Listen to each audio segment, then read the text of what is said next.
A mado kwana biyu. Lafiya ne wallahi.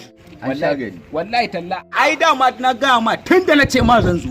Ka san zan zo. Ai na shi alƙawarin naka irin wanda ka saba ni ban taɓa tunanin za ka zo ba.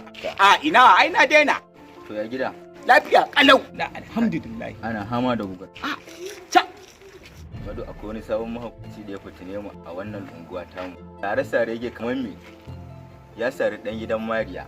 Izo ya sari dan gidan Rabi'u. Suna yanzu haka suna garin asibiti kwanci.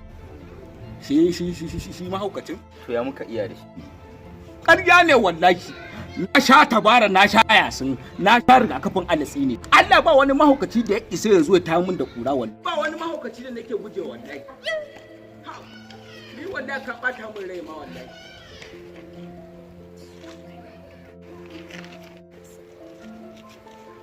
What?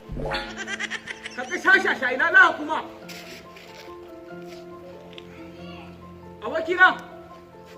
Kai wallahi shashasha ne wallahi. Chae, there is God. Chae. What?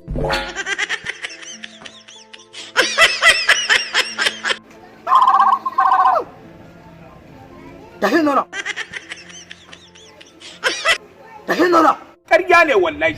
Na sha tabara na sha yasin. Na sha rigakafin alatsi ne wallahi. Ƙarya kake wallahi tallahi. Ni har akwai wani mahaukaci da isa ya zo ya ta min da kura. What?